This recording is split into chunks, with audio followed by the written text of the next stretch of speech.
উত্তরপ্রদেশের একটা গ্রাম, নাম রামনগর। ওইখানে থাকতো একটা গরিব পরিবার, রামু ও তার মেয়ে টিনা।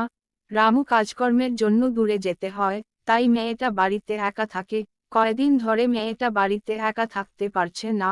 ঘরের মধ্যে কে যেন লাল শাড়ি পরে এসে জানালা দিয়ে দেখা দেয়। এই জিনিসটা টিনা লক্ষ্য করে। ভীষণ ভয় পাচ্ছিল কয়দিন ধরে, তাই বাবাকে খবর দিল বাড়িতে আসার জন্য, যে আমি একা থাকতে পারছি না। বাবা পরের দিন সকালে চলে আসে। টিনা সব ঘটনা বাবাকে বলল। বাবা শুনে তো অবাক হয়ে গেল, প্রথমত বিশ্বাসই করল না। তারপর বলল যে তুমি দেখো, একটু পরে এখান দিয়ে জানালা দিয়ে দেখা দেবে।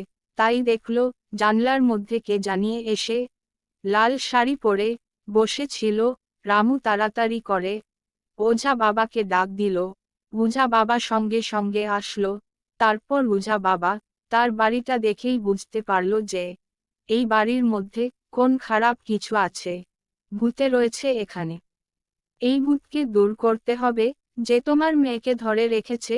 ভূত কোথাও নয়, তোমার মেয়ের ভিতরে। মেয়ে যখন জঙ্গলে খেলতে যায়, তখনই তার ভিতর ভূতে স্থান করে নিয়েছে। একা পেয়ে তার ওপর চেপেছে। এখন তার থেকে সেই ভূত দূর করতে হবে।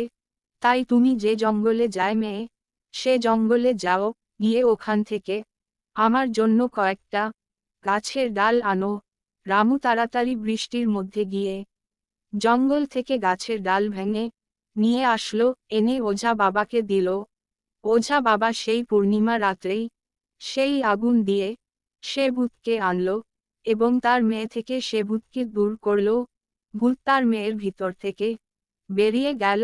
এখন টিনা একদম ঠিক হয়ে গেছে এবং ওঝা বাবা মেয়েটাকে বলে দিয়েছে সেই জঙ্গলে যেন আর কোনোদিন খেলতে না যায়, বাড়িতেই থাকে। তাহলে আর ভূত আসবে না, কারণ যে জঙ্গলটাতে তুমি খেলতে যাও সেই জঙ্গলটা হলো একটা ভূতিয়া জঙ্গল।